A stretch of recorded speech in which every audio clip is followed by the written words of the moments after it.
When we're developing our BCP and DRP, a lot of times we want to use certain frameworks. Since this is something we only spend part of our time on, we might as well draw on the experiences of people who do this for a living and because of that are obviously much better at it. These are the steps that some of the older versions of NIST 800-34 had that we could use for building our BCP and our DRP, and there will be a link to them in the link section for this domain. And this is in large built on a project lifecycle. Our BCP and DRP are projects. Projects have a clearly defined start and finish.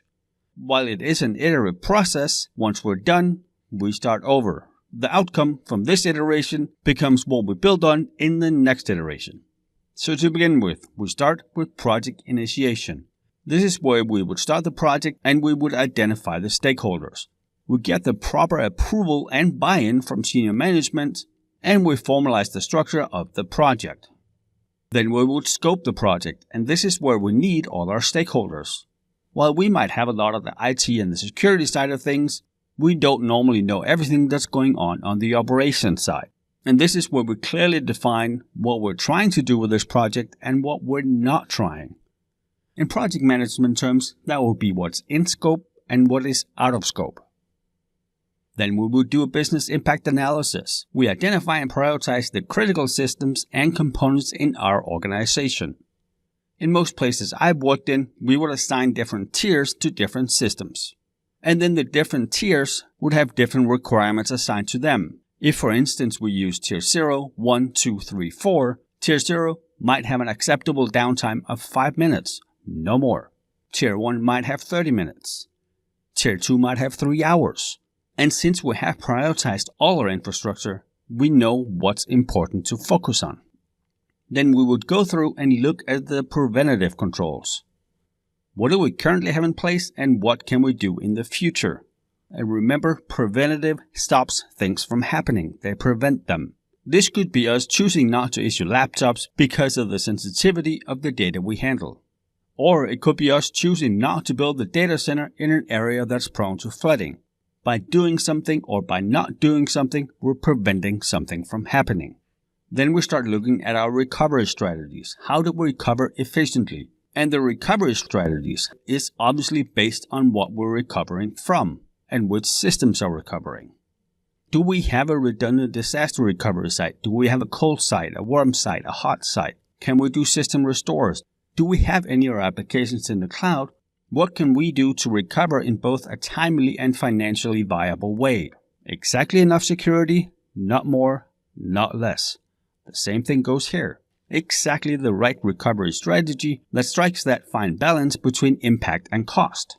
Then we would go in and design and develop the plans. And this is the specific recovery plans, the procedures we use, the guidelines we have for our teams, and the tools they need in a disaster scenario. This is all the practical stuff.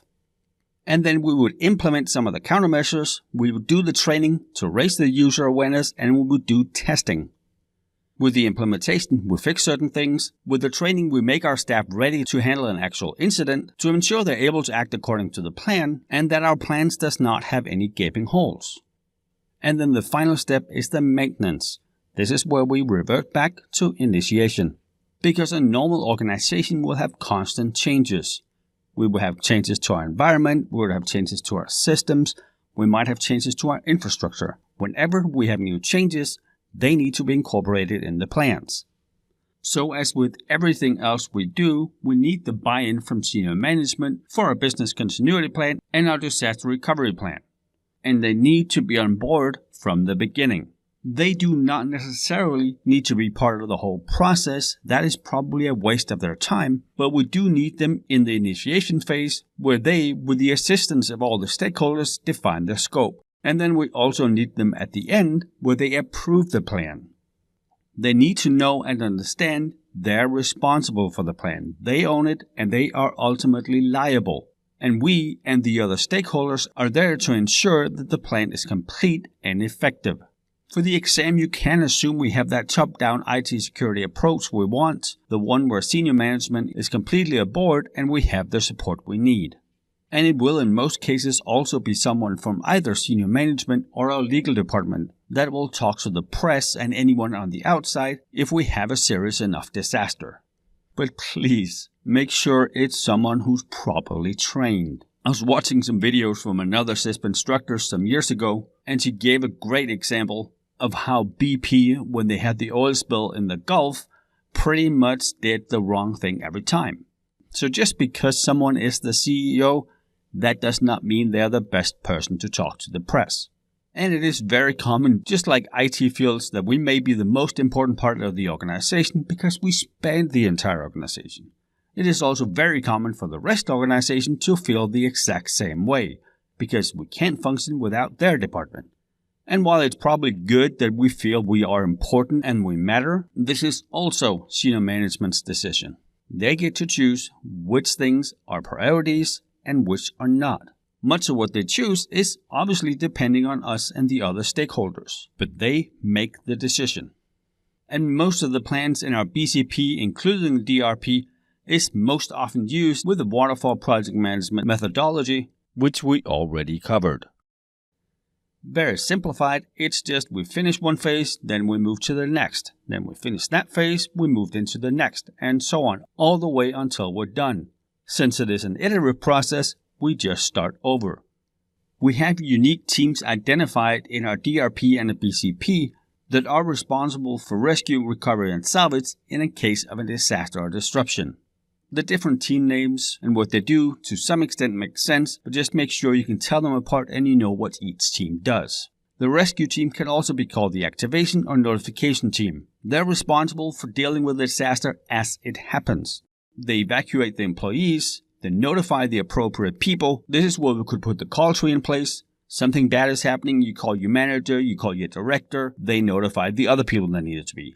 This is also where we'll segment the server or part of our network off from everything. We might just pull the networking cables, and we do an initial damage assessment.